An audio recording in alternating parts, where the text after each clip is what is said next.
पिछली वीडियो के अंदर सिर्फ हमने ये पढ़ा कि कार्बोक्सिलिक एसिड को कौन कौन से मेथड्स के ज़रिए प्रिपेयर किया जा सकता है। उनमें से सिर्फ हमने जो थॉरली देखा था वो हमने देखा था कार्बोक्सिलिक एसिड की preparation from primary alcohols and aldehyde.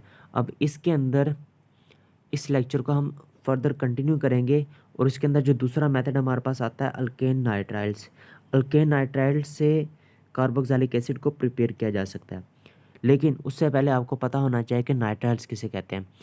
Book के अंदर भी दिया गया कि ऐसे नाइट्राइल्स उन कंपाउंड को बोला जाता है जिनके साथ CaN ग्रुप अटैच्ड हो जाए। मिसाल के तौर पर कोई भी कंपाउंड है, मतलब यहाँ पर हमारे पास कार्बोक्सिलिक एसिड किससे प्रोड्यूस्ड होता है, अल्केन नाइट्राइल्स। हम इसी को एग्जाम्पल लेते हैं। यहाँ पर एक हमारे पास अल्केन की चेन है। अल्केन कौन सा होता है, सिंगल बॉन्ड एटम। और सिंगल बॉन्ड हाइड्रोकार्बन्स, सॉरी मैंने एटम बोल दिया, सिंगल बॉन्ड हाइड्रोकार्बन्स, ठीक है। उनके साथ अगर सियानाइड ग्रुप अटैच्ड हो जाएगा तो हमारे पास ये क्या कहलाएगा, अल्केन नाइट्राइल्स, ठीक है। अगर यहाँ पर अल्कीन होगा, उसके साथ सियानाइड ग्रुप अटैच्ड हो जाए तो वो हमारे पास क्या कहलाएगा, अल्कीन नाइट्राइल्स। और अगर अल्काइन हो जाए या कोई भी हो जाए, आर की जगह कोई भी कंपाउंड आकर अटैच हो जाए तो फिर वो रिस्पेक्टिव उसी कंपाउंड के नाम से उसका नाम होगा और वो क्या कहलाएगा, नाइट्राइल्स, ठीक है।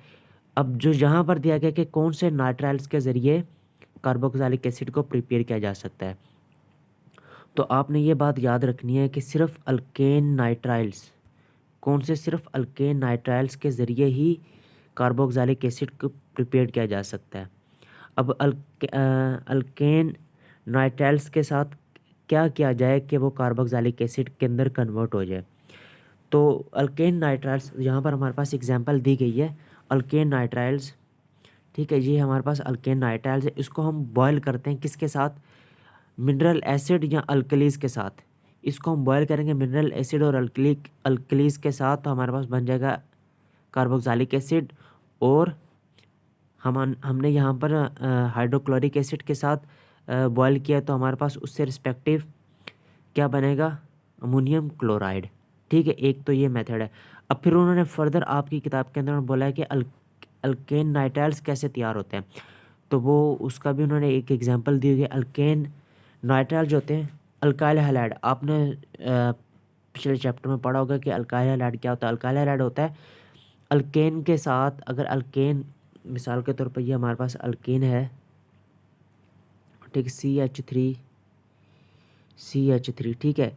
इसका अगर एक हाइड्रोजन रिमूव करके उसकी जगह हम हलाइड, यहाँ पर 3 थे ना, 3, इसको हम एक को रिमूव करके, उस एक हाइड्रोजन की जगह हम हलाइड ग्रुप लगा दें तो ये हमारे पास अल्काइल हैलाइड। ये पीछे अल्काइल की चेन और फिर आगे हमारे पास हलाइड, अल्काइल हलाइड, ठीक है। अल्काइल हलाइड के साथ जब पोटेशियम सियानाइड को हीट किया जाता है, जब अल्काइल हैलाइड को पोटेशियम सियानाइड के साथ रिएक्ट किया जा सकता है अल्कोहल की मौजूदगी में। यहाँ पर बात याद करने वाले MCUs के वाले से, अल्कोहल की मौजूदगी के अंदर जब अल्काइल हैलाइड को पोटेशियम सियानाइड के साथ ट्रीट किया जा सकता है तो हमारे पास अल्केन नाइट्राइल्स बनते हैं और रिस्पेक्टिव पोटेशियम की साल्ट, मतलब पोटेशियम कोई भी हैलाइड होगा, ब्रोमीन, आयोडाइड या क्लोरीन वगैरह कोई भी हो गया, फ्लोरीन भी हो सकता है, एक्स उनको डिनोट करता है, ब्रोमीन, क्लोरीन, सही है। तो हमने इस मेथड के अंदर क्या पढ़ा कि जब अल्केन नाइट्राइल्स को बॉयल किया जा सकता है, यहाँ पर इन्होंने एग्जाम्पल के अंदर हमारे पास सिर्फ मिनरल एसिड की बात की, मिनरल एसिड की एग्जाम्पल दी है। तो मिनरल एसिड के अलावा और किसके साथ हम बॉयल करेंगे अल्केन नाइट्राइल्स को, तो हमारे पास कार्बोक्सिलिक एसिड बनेगा अल्कलीज के साथ। अल्कलीज और मिनरल एसिड को जब हम अल्केन नाइट्राइल्स के साथ बॉयल करते हैं तो हमारे पास बनता है एस्टिक एसिड, मतलब कार्बोक्सिलिक एसिड। और फिर दूसरी उन्होंने क्या बताया कि दूसरा उन्होंने ये बताया कि अल्केन नाइट्राइल्स कैसे प्रोड्यूस होते हैं। अल्केन नाइट्राइल्स प्रोड्यूस जब अल्काइल हैलाइड को हम ट्रीट करते हैं पोटेशियम सियानाइड के साथ अल्कोहल की मौजूदगी के अंदर, तो हमारे पास अल्केन नाइट्राइल्स प्रोड्यूस्ड होते हैं।